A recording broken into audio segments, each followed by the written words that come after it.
pangangalagang ito, yung pangangalaga natin sa ating kutis. Hindi mahal, sa totoo lang, ha? Ang pwede nating gamitin ay yung ating itlog na nandyan lang sa inyong kusina. Aba, hindi na kayo pupunta sa mga lugar kung saan kailangan nyo magbutas ng bulsa. Nako, pagdukot nyo, ay wala na pala. Maski pa masahe pa uwi. Maganda nga kutis nyo. Wala na kayong pambili ng itlog. Ay, nako, problema yon pag ganon. Pero ito na nga, ikaw ba ay may problema sa mga nagsusulputang mga whiteheads na tinatawag or blackheads na tinatawag sa face? O sa mukha po ninyo. Naku, yan daw po ay sanhe ng tinatawag natin, ano daw yan? Clogged pores. Social. Clogged pores sa ilalim po ng surface ng skin.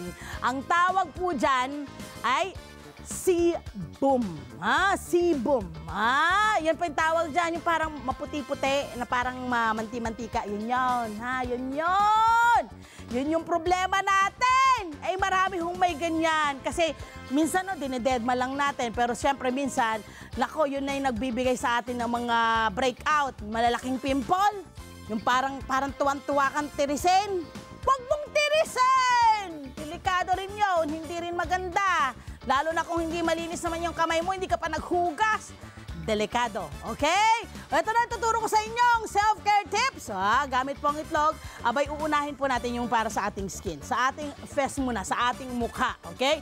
So, ang kailangan nyo lang po ay ihiwalay yung ating pula sa puti. Hindi po tayo maglalaro ng sapula sa puti, kundi maghihiwalay lang po tayo. Kadalasan ang ginagawa ko lamang ho dyan, kamay lang naman, nahihiwalay ko naman po sila, no?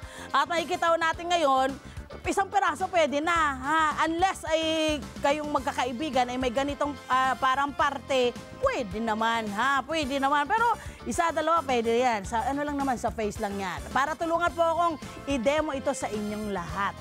Ayan, yung mga nakikinig din sa Radyo Agila, huwag kayo mag-alala. I-describe ko sa inyo anong gagawin. Isulat nyo na ngayon, yung mga nakikinig sa radyo. Hindi kayo, i-record nyo na sa inyong telepono. Meron din naman yan. Kelly! Ano na aming intern na si Kelly? Diba? Parang nanalo si Kelly. Halika rito, Kelly. Upo ka rito. Lagay muna natin. Si Kelly po ay intern namin dito na pagkasipag-sipag. Ayan, Kelly, sino bang babatiin mo ngayon? Batiin mo na kung sino yung mga dapat mong batiin. Mama, anong pangalan ng mama mo? Joy po. Joy!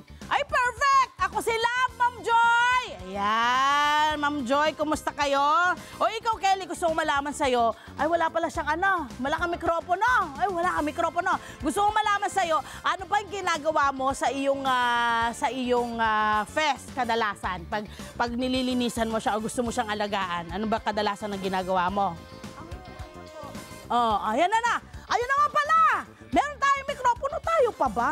Ano ang unang ginagawa?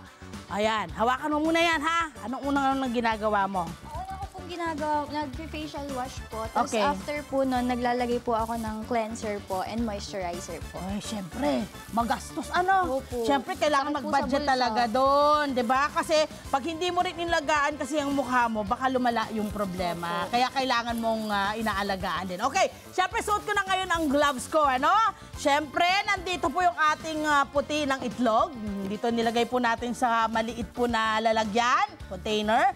Meron po tayo rito, para sa ating mga kababayan na nasa Radyo Agila, meron po tayo ditong cotton pad na tinatawag. Pero, pwede na kung kayo naman yan. Kasi syempre gagastos pa po kayo sa cotton pad. O, di ba? Alam nyo naman, may budget nga kaya nga tayo nag-itlog Kung walang cotton pad, kamay. But siguraduhin po ninyo na naghugas kayo ng kamay bago nyo naman po ito gawin. Okay? Meron tayong cotton pad dito. Ang gagawin lang ho natin, ayun dito Dito tayo sa kanan ni Kelly. Idadampi ho natin or isasawsaw ho natin yung ating cotton pad dito po sa ating, alam nyo ba pwede rin po dito tissue pala. Tissue, pwede rin po ito. Itong ating cotton pad dito sa egg white, okay? And then, ilalagay po natin, idadampi na po natin ito sa kanyang mukha. Ayan. So, habang nilalagay po natin yan, ayan siya. Cute mo. In fairness, maglalagay na ho tayo ng tissue. Ilagay na ho natin agad ang tissue, okay? Habang basa pa. Habang basa pa, okay? Habang basa pa, ilagay na ho natin. Dali dapat ito piniraso-piraso eh. Ayan. Lagay natin dyan. Ayan. Pwede rin ho yan, di ba? Nalagyan na ho natin. Ang susunod ho natin yun, pwede nating lagyan ulit sa ibabaw. Okay? Para sa mga nasa radyo, nilagyan ko na po ng tissue, lagyan po ulit ninyo ng itlog. Ayan, yung puti ng itlog. Okay, nakita mo yan? Kita mo yung effect mo yan? Ganyan siya. Okay, papahid ulit. Pahid ho natin ulit. Lakihan na natin, ha? Kelly, ha? Busin na kaya natin. Pwede po. Ayan na. Para mas effective. Oo. Ay, talaga. Promise! Ginagawa namin to ni Job. Ha? Sa mukha, tsaka sa mamaya. Meron pang isang tip na gagawin natin. Sama nyo yung leeg. Okay? Kasama po ang leeg, ha? Parte po yan ng mukha po rin nyo. Ha? Eh, maganda nga po yung mukha nyo. Yung leeg nyo naman ay naiwan. Magtatampo eh. Ha? Magtatampo yan kapag nagkataon. So, ilagay po natin ulit yung dami-damihan natin. Ayan. Habang basa, kailangan ho nating idikit ulit ang mga tissue. Ito ay talaga naman kailangan mabilisan. Okay. Kasi kung hindi, matutuyo agad. Okay, ayan. Ganyan po siya. Ayan. Dapat pala pinagpira-piraso na natin yung tissue. Ano? Okay. Ano, love? Ano? Ayan na, nilagay na natin. Okay. Hayaan mo na. Dahil may gagawin din naman tayo dyan mamaya. Okay? Ang gagawin natin dyan ay... Hey! Ay, nako po! Oh, actually, tama ka. Tama ka. Narinig ko yung aking partner. Para siyang face mask. Oh, tingnan muna natin ha, para dumikit yung ating tissue. Okay? Para siyang face mask. Yun po yung nito, ha? Yung purpose po nito. Ayan. Yan. So, hayaan lang po natin yan. 15 to 20 minutes. Ha? You're so funny. Okay? Pasensya ka na, ha? Ganun talaga. Okay? Ganun talaga. Ayan. Okay. So, lagyan natin dito sa may pa. Dito, oh. Ayan. Ayan. Okay. So, ganyan siya. Tapos sa leeg, ganun din. Okay, ganyan siya.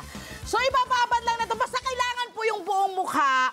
So, ang maganda po nito sana ay, ang gawin mo ay maggupit-gupit ka ng tissue na para yung size niya ay mailalagay po ninyo sa mukha. At pagkatapos niyan, pag nalagay na po natin yung tissue, lagyan ho natin yung tissue ulit nung egg white para mabasa ng husto yung ating tissue. Pagkatapos po niyan ay ibabad po natin yan 15 to 20 minutes. Okay? Ganun po yan. Ang kagandahan po kasi ng egg white, meron siyang protina at essential amino acids talaga namang nakakatulong. Ha? Meron pong protina tinatawag na albumin. Okay? Na nakakapag-tighten po ng kutis at pores. Kaya parang mahihigop po nito or matatanggal. Pag tinanggal niyo po kasi ito, sasama po yung whiteheads and blackheads po doon po sa tissue. Ha? Kasi para magta-tighten po yan. Okay? Malagkit po kasi diba yung ano ng itlog. Yung texture ng itlog. Sorry, tatanggal. Okay, basta ganyan. Ayan. Pasensya na pero gasto po, ganoon po yan. Okay? Siyempre, ang gagawin pong paghihilamos ay gumamit po ng malamig na tubig. Ha? Kasi kailangan din naman nating isara yung pores net ni Kelly. Ha? Para maprotektahan ang kanyang mukha. At sigurado po na ma-achieve po natin ang isang smooth and soft skin. Okay? Nung ginawa natin dito kay Kelly, pasensya na Kelly, ha? Ayan na, okay, ayan siya. Okay. Basta ganyan. Okay, ang hirap gupit-gupitin ng tissue eh. Okay, ayan na siya. Oh, Kelly, ano ka muna ha? Chill ka muna doon. Ha, balikan mo kami rito. After ng 20 minutes, mamaya, bago mag-end ng show, check natin. Okay, ayan na! Thank you so much! Ayan, kay Kelly ho tayo. O ba yung susunod? Mula sa balat naman, punta po tayo sa ating tinatawag. Favorite ko to, crowning glory sa ating buhok. Nako, problema niyo po ang dry hair? Opo! Sali pala ko doon. Problema niyo ba ang dry hair? Nako, subukan gumawa ng sariling conditioner. Gamit pa rin po ang egg white. Okay? Ang model naman natin for this, nako, talaga namang tip, ha? Masipag pong intern din. Nako, ang kapal ng buhok nito. Christine! Basa! Kayo na! Okay, mabasa-masa ba yung hair mo? Good, good, good. Kailangan, kakaligo mo lang. Halika dito, Christine. Ayun mo na yung damit mo, ha? Lagay muna natin ito, ha? Para yung t-shirt ay maprotektahan. Okay, ayan siya. Oops, pasensya naman. So sa ating mga nakikinig kayo sa Radyo Agila, nilalagyan ko lang po ng parang kapa ng cape si Christine para naman yung kanyang damit ay hindi madumihan. Dahil ito po ipapasok pa sa eskwelahan today. Ha, ayan, shoutout mo yung mga ano mo. Ito, paano gusto, Christine, tanong ko sa'yo, paano mo inaalagaan naman ang iyong buhok? Ha, anong pag-aalaga? Po? Conditioner po. Conditioner? Opo. Tapos alternate po yung shampoo po. Oh, tsaka siyempre, Kasi nakakasira po ng buhok yung shampoo. Tsaka magligo. Ano, siyempre, kailangan maligo tayo. Lalo na po yung scalp natin, kailangan po nating alagaan. Ayan! Naka-ready na po ang buhok ni Christine. Halika, ganyan ka, Christine, para lang makita nila. Siyempre, kailangan daw po ito, ang perfect daw po nito ay yung mamasa-masa yung hair po natin. Bago po natin i-apply ang egg white conditioner. Ang gagawin po natin, hahaluan po natin ng 1 kutsarang coconut oil. Okay? Coconut oil ang ating egg white. Okay? Eto na. Dito na lang, sayang to. Ayan, lagay tayo ng coconut oil. Gawin na nating 2 para magamit pa ng iba. Okay, kasi marami-rami yung egg white na to okay? And then, haluin po natin. Okay, ayan, nahalo po natin. Saka po natin ngayon ito, i-apply. O parang magbibit lang nag-egg. Piprito ba natin ito? Ayan. O. Kasi mas nahahalo siya pag binibit yung egg. Ayan, yung egg white pala. O, diba? Tapos, saka ho natin ito ngayon, i-apply sa kanyang buhok. Okay? Eto, na-apply natin siya sa kanyang buhok sa pamamagitan po ng ating mga kamay at daliri. Ayan, ganyan siya.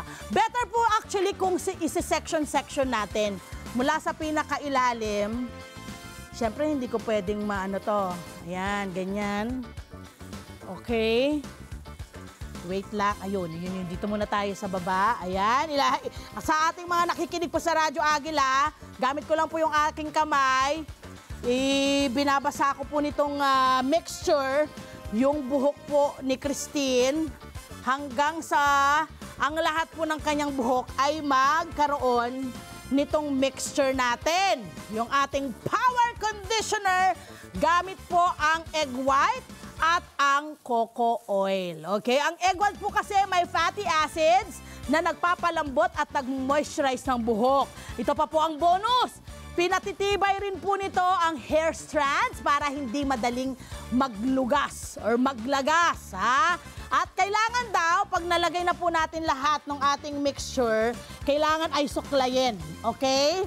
Para siguradong well-distributed po ang ating egg white at coconut oil sa buhok po ng sa buhok ninyo or sa buhok po ng anak ninyo. Ha? Lahat ng miyembro ng pamilya, pwede. Ayan. Galing, ano? Kumusta, Christine? Kumusta ang experience? First time mo bang nagawa na parang ganito? Para lang pong nire-reband. Oh, nire-reband. Nako, di ba syempre, yan. Lalo pag mga nire-reband yung hair, kailangan po alagaan nyo, syempre. Ayan. At syempre, kapag po nalagay na natin ito at nasuklay na natin, ha?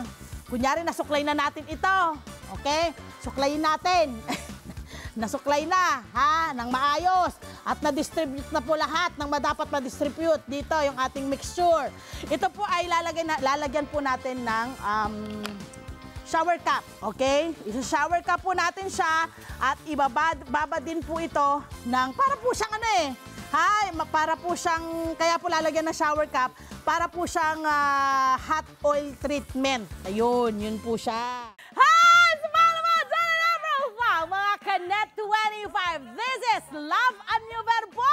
For more love, Tunipet, and Everything updates, just click the subscribe button and follow us on our Net25 social media pages at Net25 TV and Net25 Entertainment Facebook.